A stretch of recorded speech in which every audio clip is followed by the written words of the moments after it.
Old Man Hemlock sat on the worn stool beside the lone gas pump, the afternoon sun warm on his weathered face. His hands, gnarled and thick-knuckled like ancient roots, rested on his knees. He ran the small, independent station on the edge of town, a place most folks just passed through on the highway. It was a quiet life, the kind he'd built deliberately after years of noise and chaos he rarely spoke of. Folks saw a man in his late 60s, perhaps a little slow-moving, with a kind smile and eyes that seemed to have seen. Well, a lot. They didn't see the discipline etched into his posture, the stillness that spoke not of age, but of coiled readiness. His gaze drifted over the empty lot, across the scrub brush, towards the highway shimmer. A rumble grew in the distance, low at first, then escalating into a thundering roar. Not the sound of a passing truck, but something else, something deliberately loud and aggressive.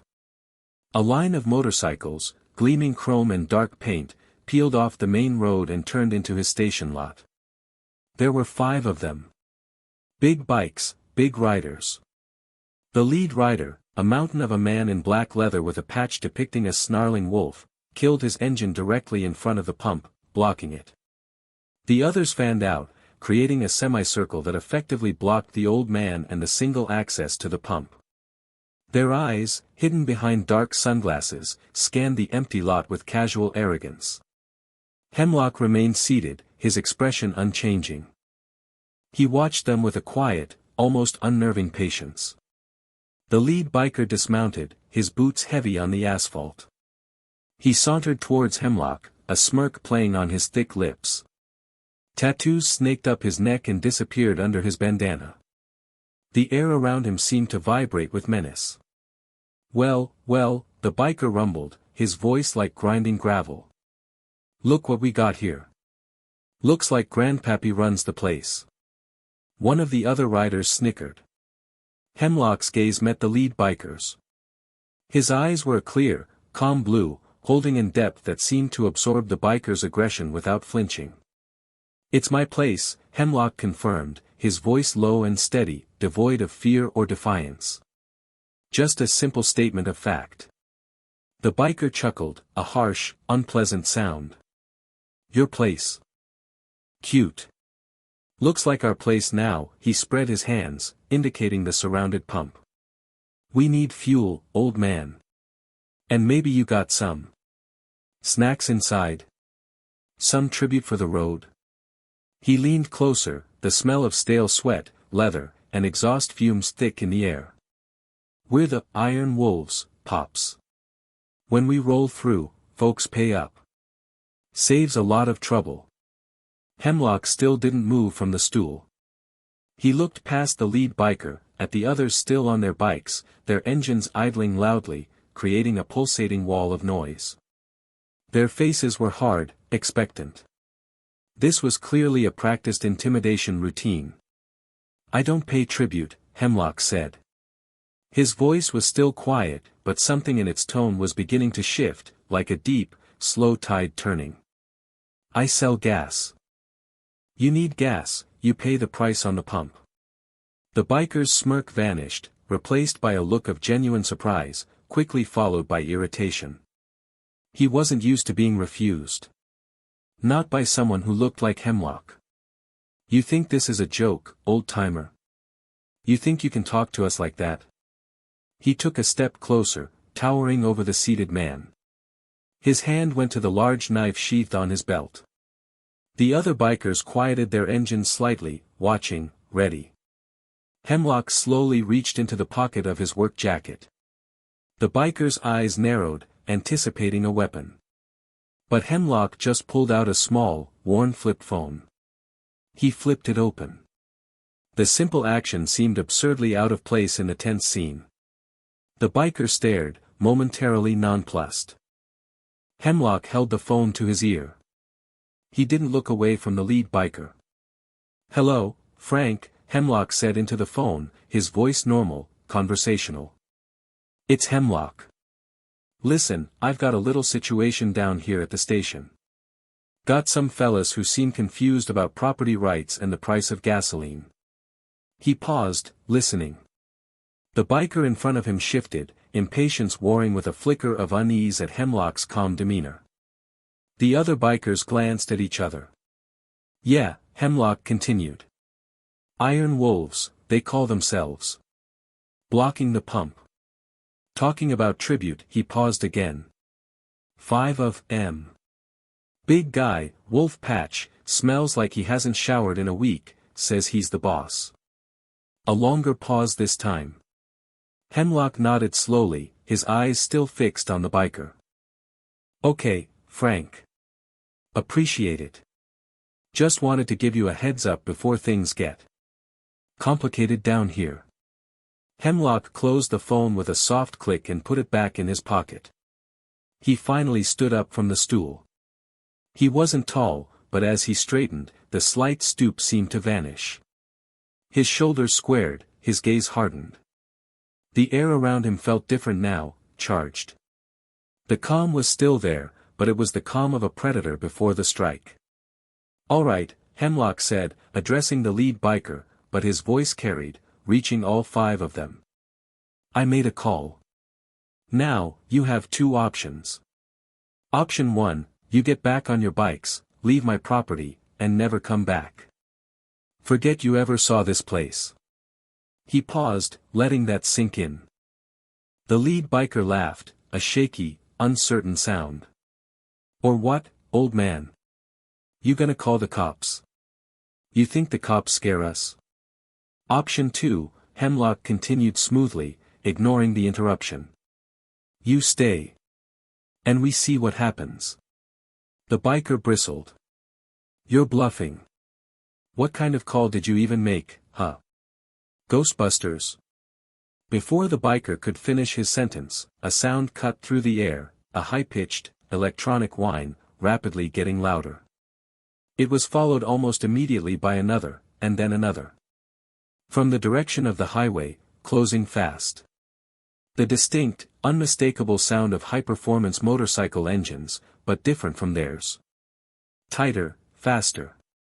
5 more motorcycles, sleek and black, with no chrome or flashy paint, roared into the lot. They didn't spread out like the Iron Wolves had. They executed a precise, coordinated maneuver, cutting off escape routes, positioning themselves with tactical efficiency. The riders were lean and alert, wearing simple, dark gear. They dismounted in a fluid, silent motion, no wasted movements. The Iron Wolves riders on their bikes were suddenly very still. The lead biker, the one facing Hemlock, turned his head, his eyes wide behind his sunglasses, tracking the new arrivals. They didn't look like rival gang members. They moved with a professional intensity that the Iron Wolves lacked. The lead rider of the newcomers, a woman with short, gray hair and eyes that seemed unnaturally sharp, walked deliberately towards the group. She stopped a few feet behind Hemlock, her presence radiating quiet authority. "Frank sends his regards, Hemlock," she said, her voice clear and calm, cutting through the lingering engine noise.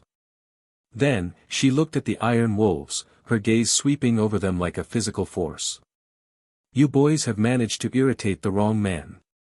My name is Commander Hayes. And these are my people." The bikers went silent.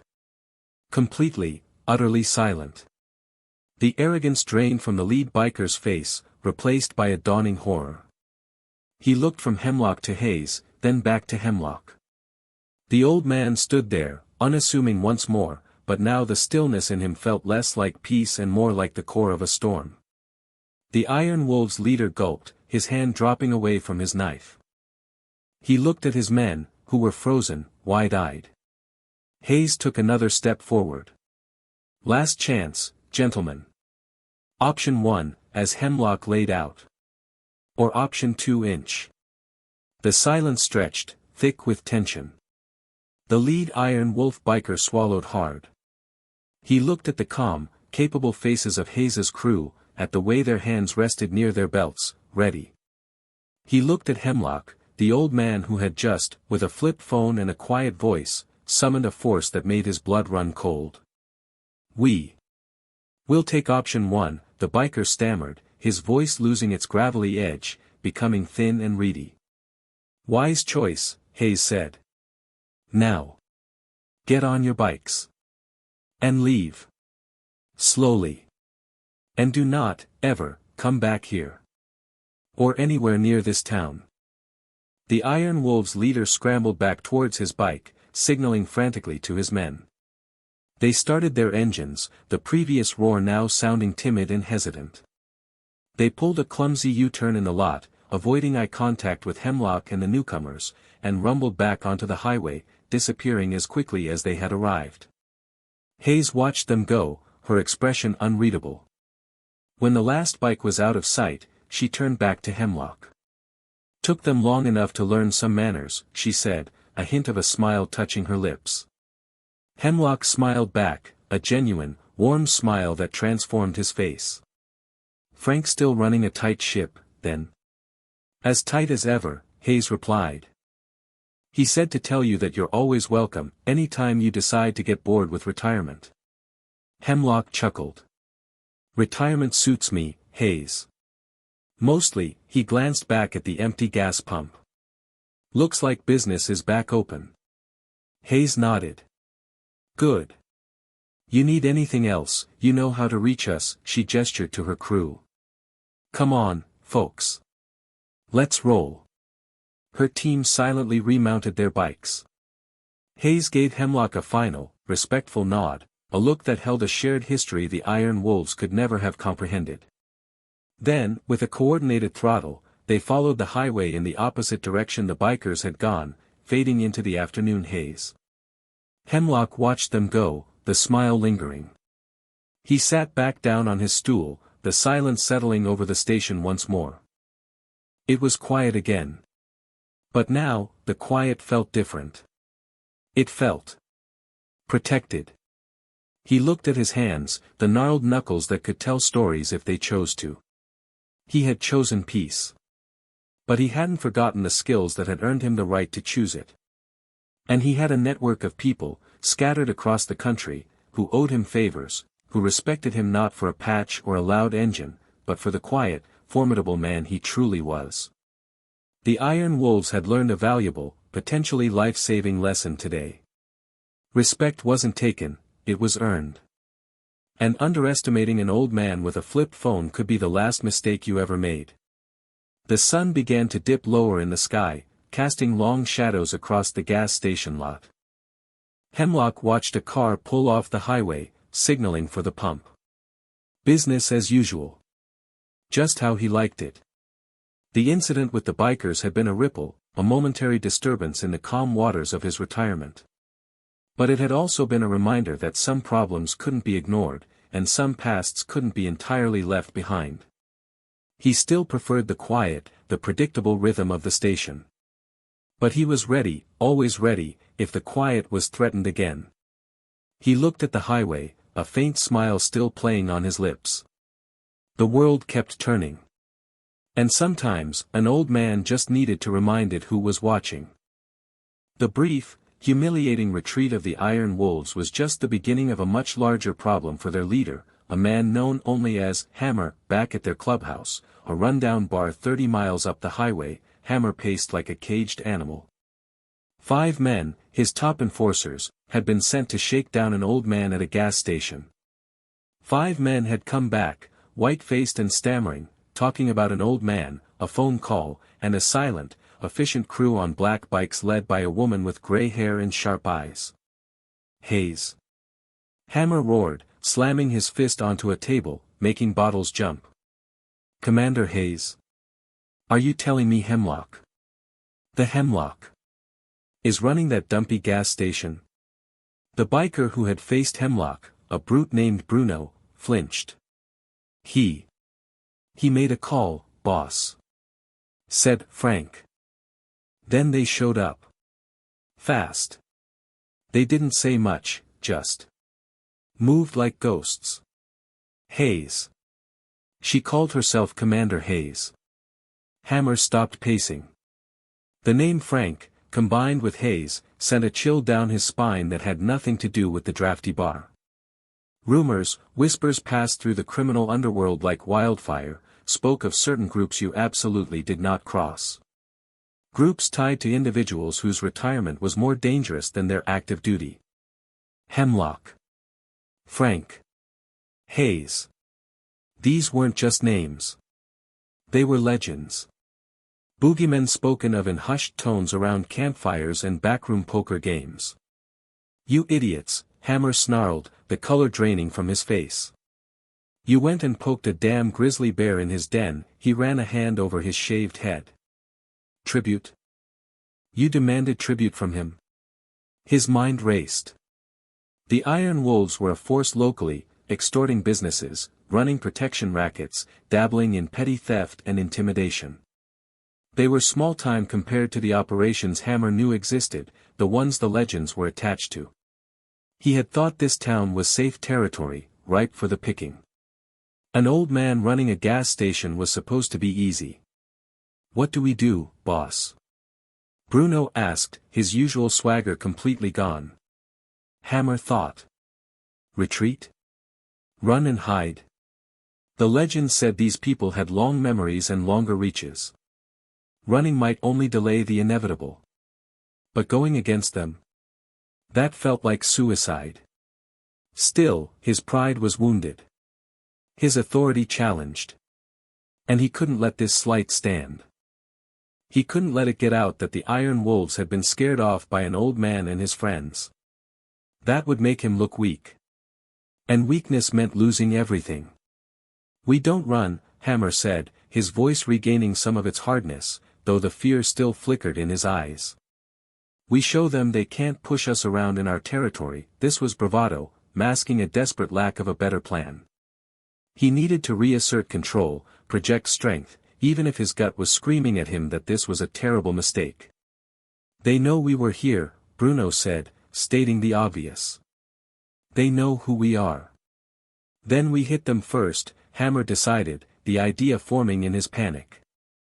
A preemptive strike. Catch them off guard.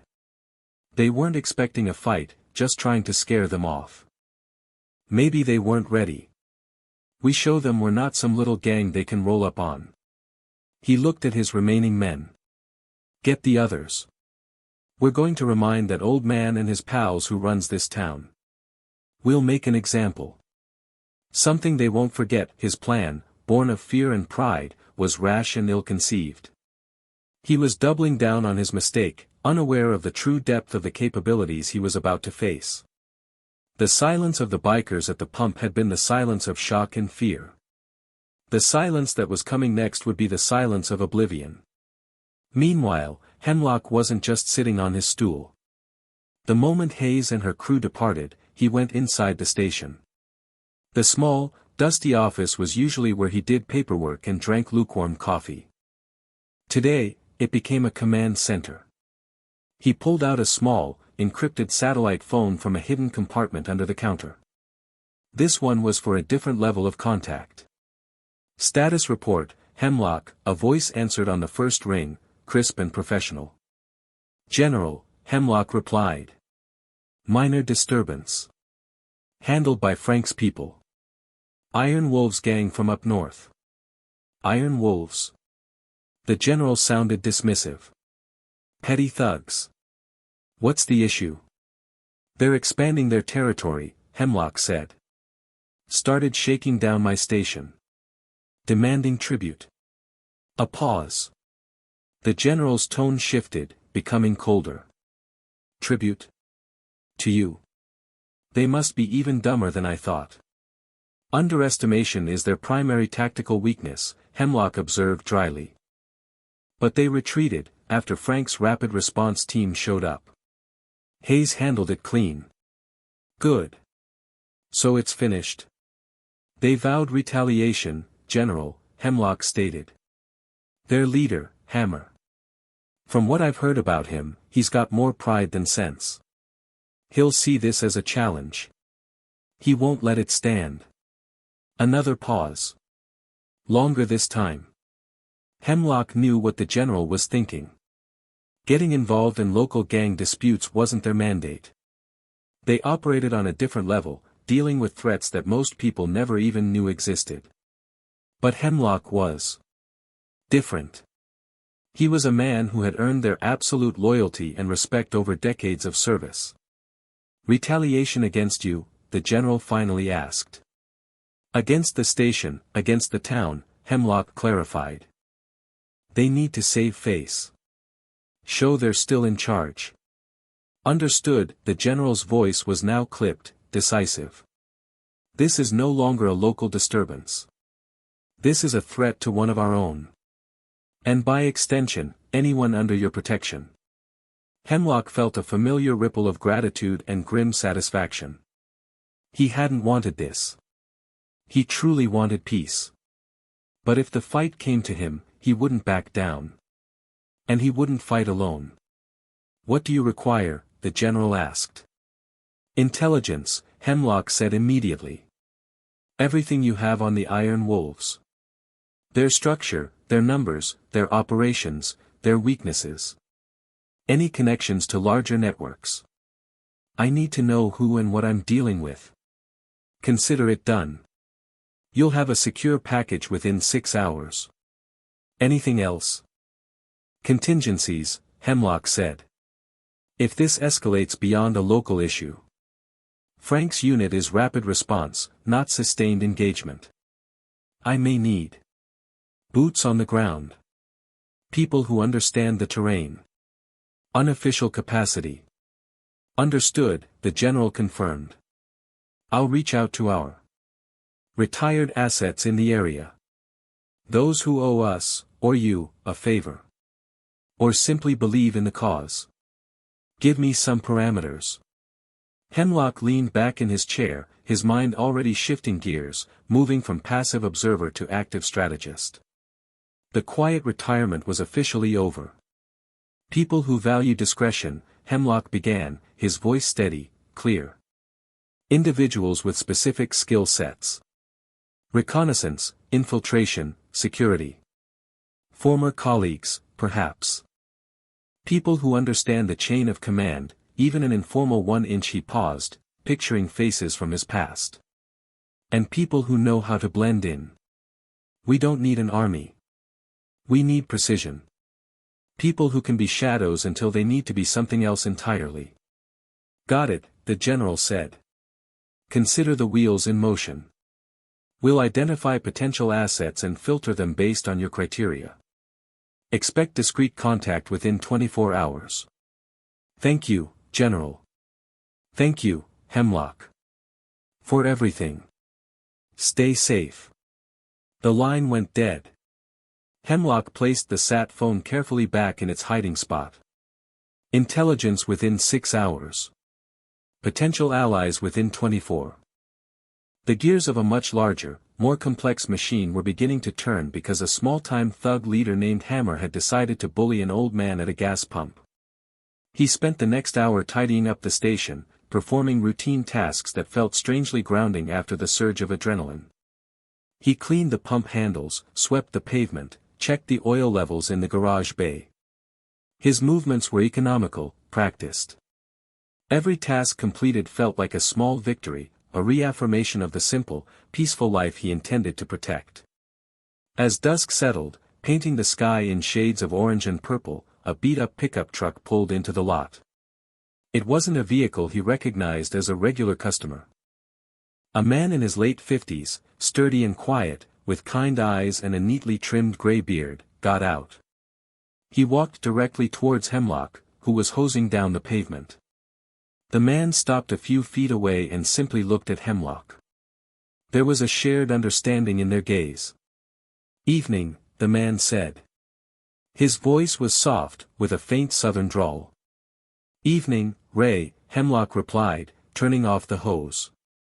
Heard you had some trouble today, Ray said. Little birds sing loud out here. Ray wasn't just a local. He ran the hardware store downtown. But in a life long ago, in a different uniform, Ray had been Hemlock's demolitions expert. Quiet, precise, and utterly reliable. Just a misunderstanding, Hemlock said casually. Some fellas thought they owned the road. Misunderstandings can get complicated, Ray observed. Especially when folks don't learn from him. Hemlock looked at Ray, a silent question passing between them. General called, Ray confirmed, his gaze steady. Said you might need some help remembering where you put things. Or maybe digging up some old plans. Hemlock smiled faintly. Might need a little help with the digging, Ray. My back ain't what it used to be. Mine either, Ray chuckled softly. But the mind remembers. And the hands. Well, they still recall how to handle a few things. You talk to anyone else? Hemlock asked. Not yet, Ray said. General said you'd be coordinating. Who's on the list? General's putting together a list based on the intel, Hemlock explained. Should have it soon. But I had a feeling you'd be first to check in. Always were punctual. When the call comes from you, Hemlock, Ray said, his voice losing its casual tone, becoming firm, you don't waste time. Who are we dealing with? Hemlock briefly explained the Iron Wolves, the initial confrontation, and Hammer's implied threat of retaliation. Bikers? Ray raised an eyebrow. Sounds beneath our usual pay grade. They've got potential for being messy, Hemlock countered. And they're threatening my home, Ray. And the people in it. That settled it. Ray's expression hardened. Say no more. Just point us. And tell us what we need. This was how it began. The quiet gas station owner, the retired demolitions expert. The network was stirring. The intelligence packet from the general arrived just after dark, delivered by a silent courier who appeared and vanished like smoke. It was a thick dossier, detailing everything the vast intelligence apparatus had on the Iron Wolves and, more disturbingly, their connections. Hammer wasn't just a local thug. His gang was a small piece of a larger criminal network operating across several states, involved in drug running, illegal arms, and even human trafficking on a small scale. The Iron Wolves were essentially muscle and distribution for a more sophisticated operation led by someone known as the Broker, a shadowy figure who preferred to remain unseen. Hammer's connection gave the Iron Wolves a level of protection and resources beyond a typical local gang. Attacking them now wasn't just confronting Hammer, it was risking drawing the attention of the Broker and his wider network. Hemlock read through the intel, his expression grim. This was more than he'd initially anticipated. A petty shakedown was one thing. Uncovering a node in a multi-state criminal enterprise was another. The stakes had just been raised considerably. This confirmed his decision to involve Ray and the others was necessary. Hammer was too reckless to leave unchecked, and allowing his threats to stand would only empower the larger network. The next morning, Hemlock wasn't just pumping gas. He was meeting with people. They arrived quietly, individually, like customers stopping for fuel or a snack. A woman who ran the local diner, sharp-eyed and carrying herself with an economical strength. Her name was Clara, and she'd been a logistics and communications specialist. A man who taught history at the high school, quiet and unassuming, but with hands that could disarm a threat in seconds. That was Marcus, former reconnaissance. The county sheriff, a man named Brody, arrived in plain clothes, looking worried but determined. He was clean, unlike some county officials mentioned in the intel, and genuinely wanted to protect his town. Ray was there, too, nursing a cup of coffee. They gathered in the back room of the gas station, the one usually filled with spare tires and empty boxes. Maps were spread out, marked discreetly. Notes exchanged in low voices. All right, Hemlock began, addressing the small group. His voice was quiet, but it commanded immediate attention. Here's what we know. He laid out the intelligence, detailing the Iron Wolf structure, their operations center, the bar, and their ties to the Broker. He explained Hammer's reaction and anticipated retaliation. They're expecting us to be scared, Hemlock said. To run. Or maybe put up a token resistance that they can crush publicly to send a message. They don't understand who they're dealing with. They're planning something, Clara stated, pouring more coffee. My sources downtown hear whispers. Extra bodies at the bar. Talk about teaching this town a lesson. Sheriff Brody looked troubled. My hands are tied legally unless they make a move I can directly tie to specific crimes. They've been careful about that. Intimidation, yes. But hard evidence? Tough to get. And some of my deputies. They're either scared or on their payroll. We understand, Sheriff, Hemlock said. We're not asking you to compromise your badge. We're operating outside the official channels, initially. Our goal is to neutralize the threat they pose to the town. If we can gather hard evidence in the process that you can use, even better. What's the plan? Marcus asked, his eyes scanning the map. Hammer wants a confrontation, Hemlock said. He wants to project strength. We'll give him one. On our terms. The planning session went on for hours. It wasn't a frontal assault. It was strategic, leveraging the team's specific skills. Ray suggested ways to disrupt their operations with minimal direct confrontation, causing chaos and uncertainty. Clara worked on communication intercepts and monitoring their movements. Marcus focused on reconnaissance around the bar. Sheriff Brody provided insights into local geography and infrastructure. Hemlock, the quiet leader, coordinated it all. He wasn't barking orders, he was guiding, suggesting, listening. His experience wasn't just combat, it was operations, planning, adapting. He saw the bigger picture, the potential consequences, the risks. This isn't just about stopping the Iron Wolves, Hemlock reminded them. It's about sending a message up the chain. To the broker. This territory isn't easy pickings. It's protected. As the plan took shape, a sense of purpose settled over the group. They weren't vigilantes driven by anger. They were professionals reactivated by necessity, motivated by a deep-seated sense of duty and justice. They were protecting their home, their community, and each other. Before they dispersed, Hemlock looked at each of them. This could get dangerous. If anyone has doubts, now is the time. Silence. No one wavered. All right then, Hemlock said, a hint of satisfaction in his tone. We execute Phase 1 tonight. Phase 1 was designed to sow confusion and inconvenience. Ray, moving like a shadow, disabled several vehicles the Iron Wolves used for their operations parked away from the bar, not in the main lot. No explosions, just subtle sabotage that would leave them stranded or delayed. Clara intercepted their radio communications, feeding them false information about law enforcement activity elsewhere in the county, drawing some of their lookouts away. Marcus conducted surveillance, mapping their routines and security measures around the bar. The Iron Wolves, expecting a direct challenge, were instead met with frustrating, inexplicable problems. Trucks wouldn't start. Supplies went missing. Information channels became unreliable.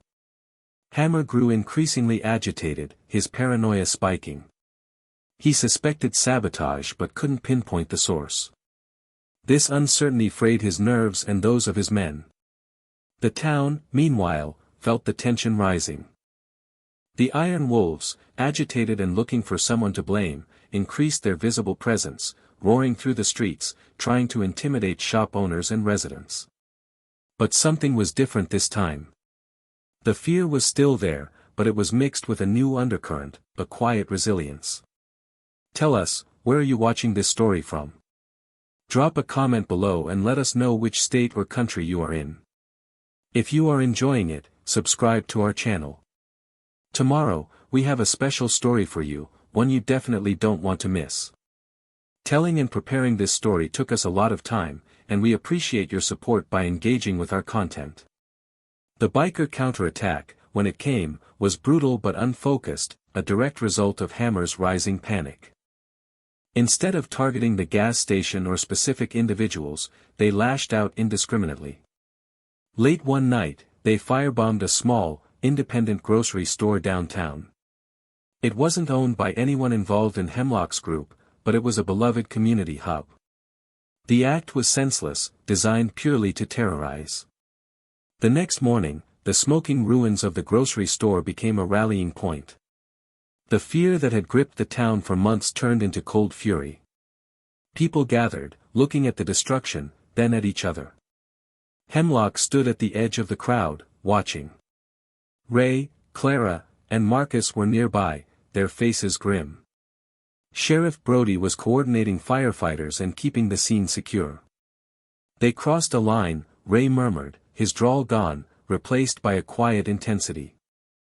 They underestimated this town, Clara added. They thought fear was their weapon. They just forged something stronger. Later that day, a steady stream of people arrived at the gas station. Not for gas. They brought food, water, offers of help. They asked Hemlock what they could do. They knew, somehow, that the old man at the pump was at the center of this resistance. Hemlock met with them, not as a general, but as a neighbor. He organized work parties to help the grocery store owner. He helped set up a community watch, coordinating with Sheriff Brody where possible. He didn't reveal the full extent of his plan or his network, but he gave the townspeople a sense of agency, a way to fight back without resorting to violence. They cleaned graffiti the bikers had sprayed, patched up fences they had smashed, and showed solidarity with anyone threatened. This visible show of community strength further infuriated Hammer. His plan to terrify the town into submission was backfiring. Instead of cowering, they were uniting. And his internal problems weren't going away. His crippled vehicles remained out of commission. Their supply lines were inconsistent, thanks to Ray's continued subtle disruptions and Clara's information warfare. His lieutenants started to question him.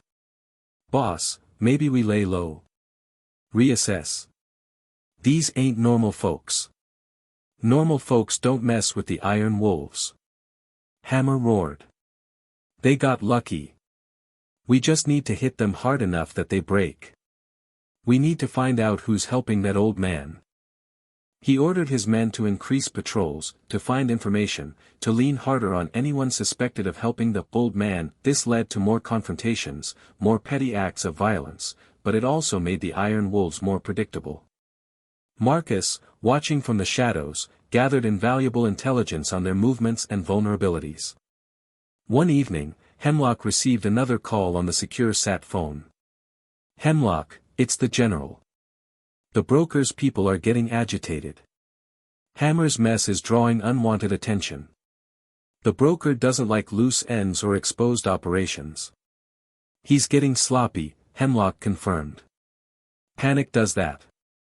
The broker is sending someone to assess the situation," the general reported. "A cleanup crew, essentially.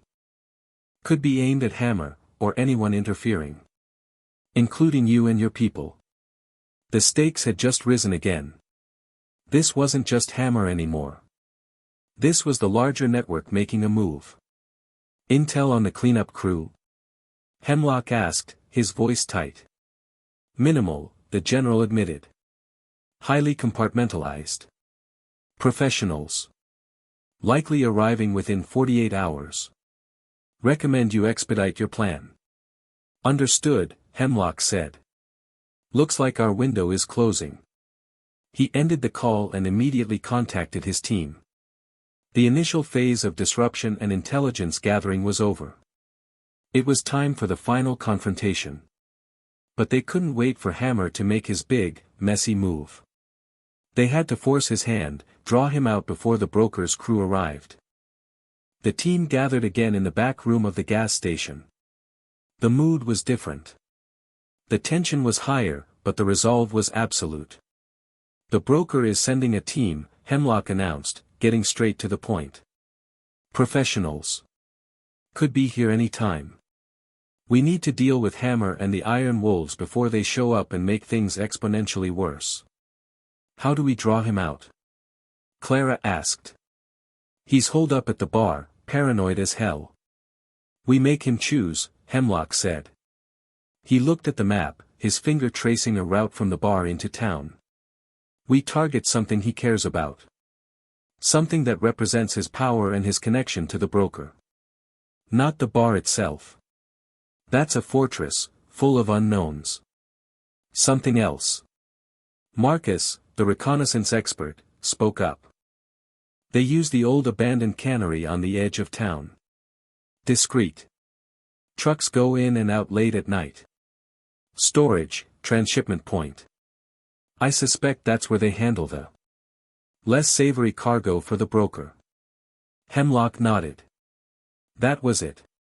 Hitting the bar was hitting the head of the snake, but the cannery was hitting its vital organs, its connection to the larger system. Hammer couldn't ignore that. All right, Hemlock said. New plan. We hit the cannery tonight. Not hard. Just enough to make a mess.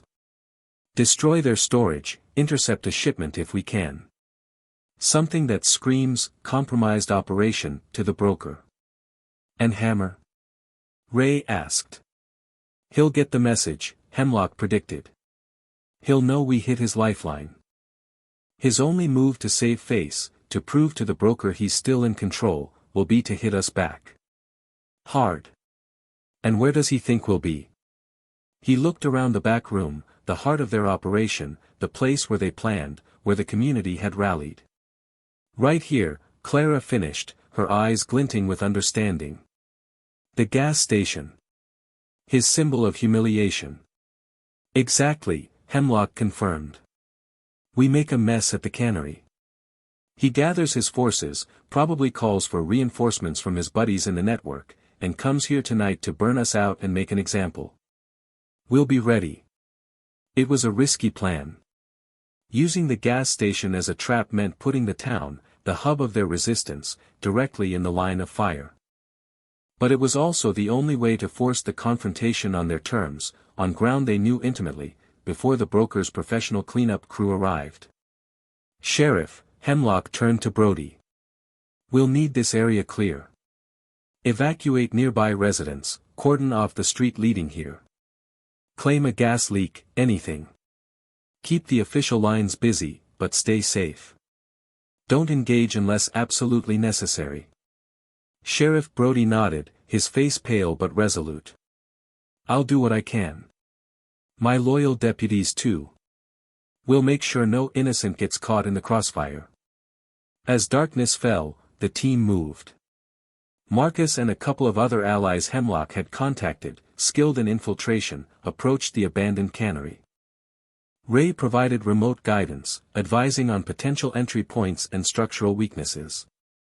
They planted small, non-explosive incendiary devices designed to destroy materials and create maximum disruption, not structural damage or casualties.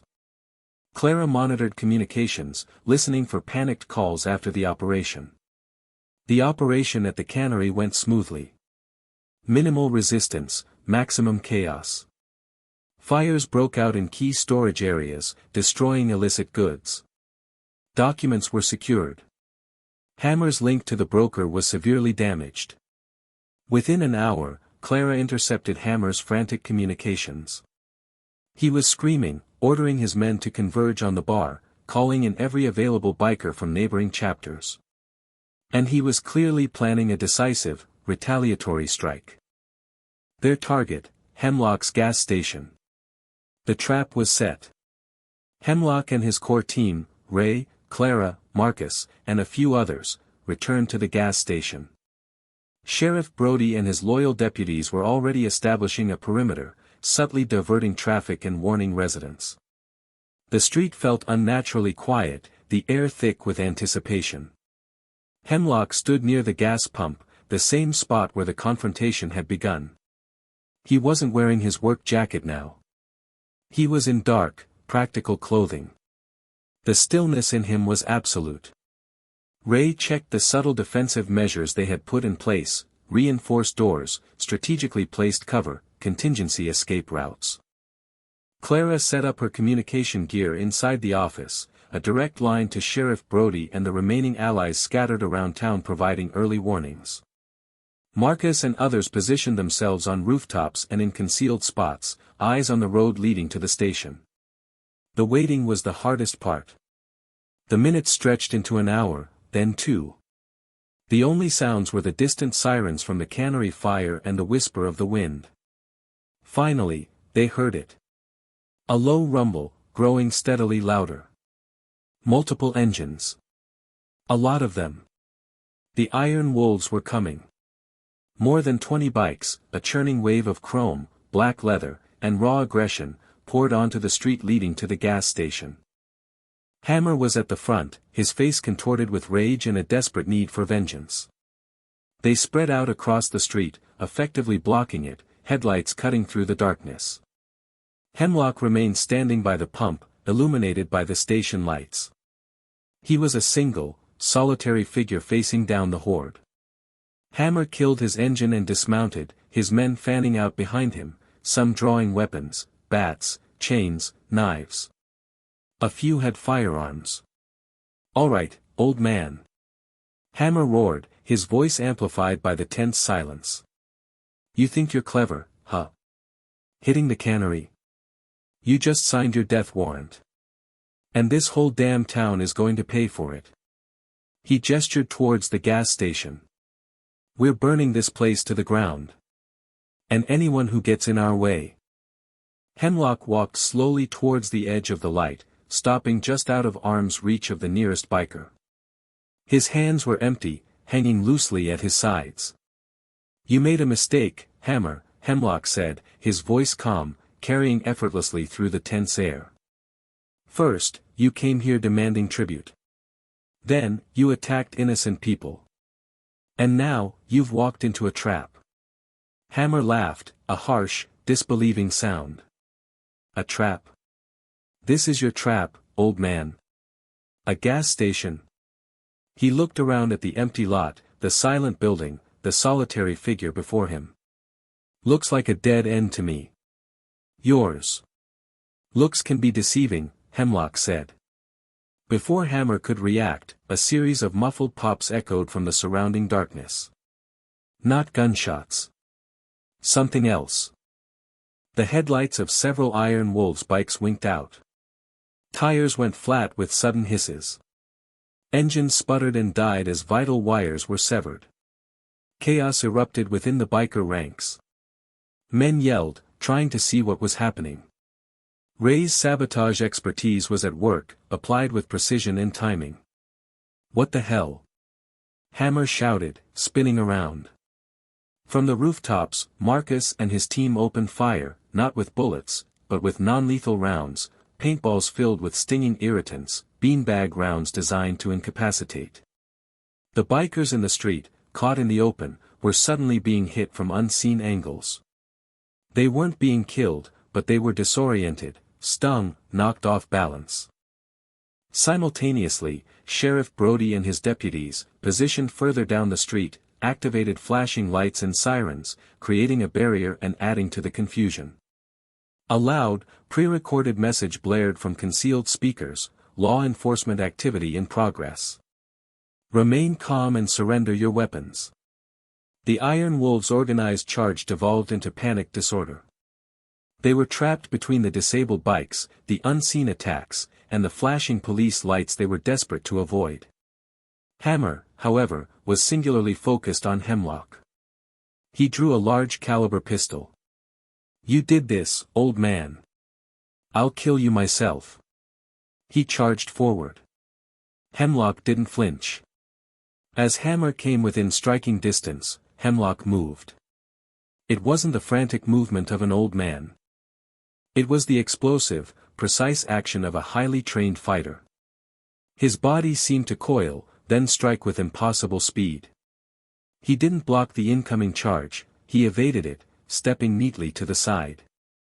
As Hammer stumbled past, Hemlock's hand shot out, not grabbing the gun, but the wrist holding it. A sharp, twisting motion, a sickening crack, and Hammer screamed as his wrist broke. The pistol clattered to the ground. Before Hammer could recover, Hemlock followed up. A quick, efficient strike to the solar plexus doubled the biker leader over, gasping. Hemlock then used Hammer's own momentum against him, a simple sweep of the leg sending the larger man crashing to the asphalt. It was over in seconds. Fluid, brutal efficiency honed by decades of conflict. The man who had demanded tribute lay broken and gasping at the feet of the old man he had underestimated. The sight of their leader's swift, humiliating defeat broke the remaining resistance of the Iron Wolves. Their bravado evaporated. Surrounded, disoriented, and leaderless, they began dropping their weapons, raising their hands. Sheriff Brody and his deputies, now joined by some of Hemlock's allies acting as temporary, concerned citizens securing discarded weapons, moved in to apprehend the bikers. The professional efficiency of Hemlock and his team meant the situation was contained quickly, casualties minimal, limited mostly to bruises, stings, and Hammer's broken wrist and bruised ego. As the bikers were being cuffed and led away, Hammer, still on the ground, looked up at Hemlock, his eyes wide with disbelief and pain. Who the hell are you?" he choked out. Hemlock looked down at him, his expression unreadable. "Just the old man who runs the gas station," he said quietly. Commander Hayes and her silent crew arrived just as the last of the Iron Wolves were being loaded into Sheriff Brody's patrol cars. They hadn't been needed for the main engagement, a testament to Hemlock's planning and the execution by his local team. Hayes surveyed the scene, the disabled bikes, the subdued bikers, the intact gas station, Sheriff Brody overseeing the arrests, Hemlock standing calmly by the pump. "Looks like you had it handled, Hemlock," Hayes said, a note of approval in her voice. "We had some help," Hemlock replied, gesturing towards Ray, Clara, and Marcus, who were talking quietly nearby. Hayes nodded, recognizing the type. "Retired assets. Just as effective, maybe more so, in their own environments."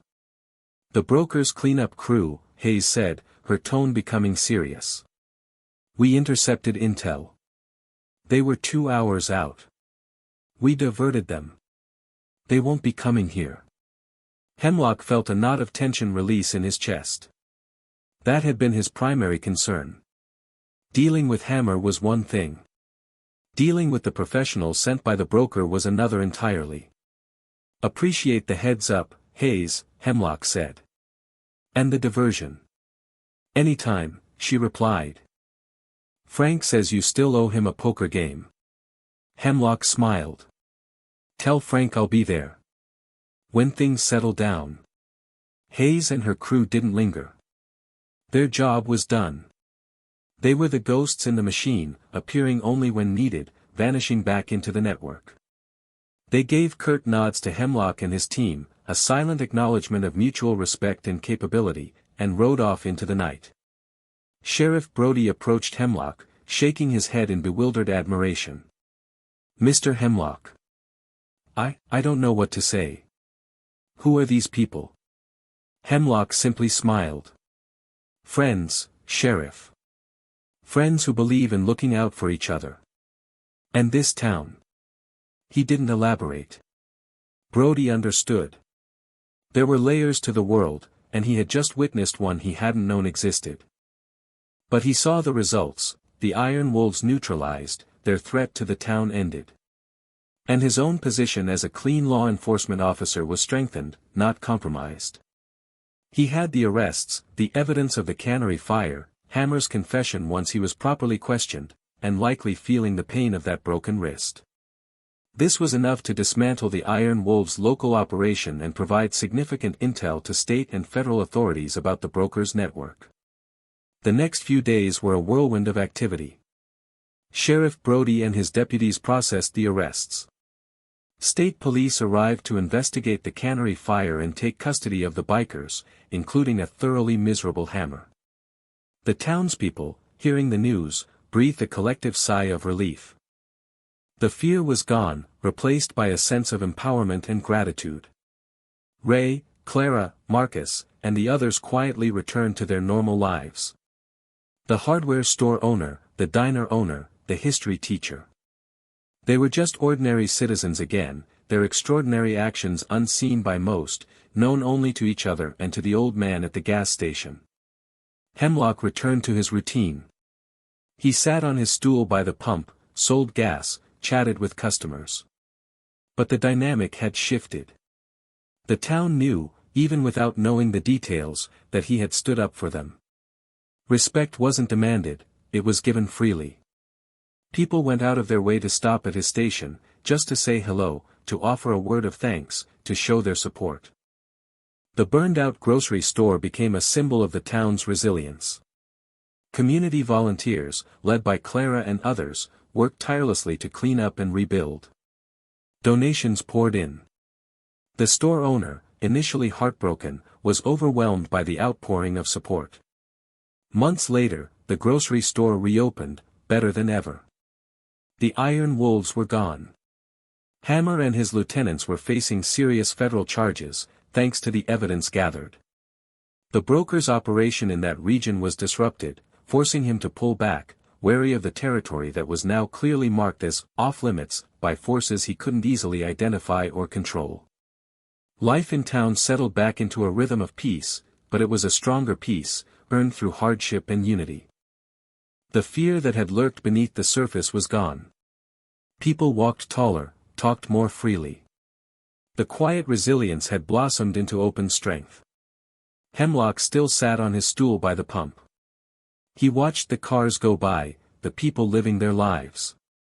He thought about the past, about the men and women he had served with, the battles they had fought, the sacrifices they had made. He had come here seeking peace, a quiet end to a life of conflict. He had found that peace challenged, but in defending it, he had reaffirmed the values he had always fought for: justice, courage, and the protection of the innocent. He wasn't just an old man at a gas station. He was the quiet guardian, the foundation upon which the town's new sense of security was built. He had shown that true strength wasn't about loud engines or brute force, but about unwavering resolve, quiet competence, and the bonds of loyalty and respect. The Iron Wolves had learned that lesson the hard way. And the town had learned that sometimes, the greatest heroes were the most unassuming disguises.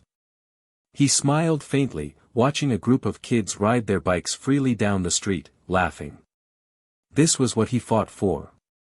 This quiet corner of the world, safe for laughter and ordinary life. He had earned his peace. But he knew, with a quiet certainty, that he would always be ready to defend it.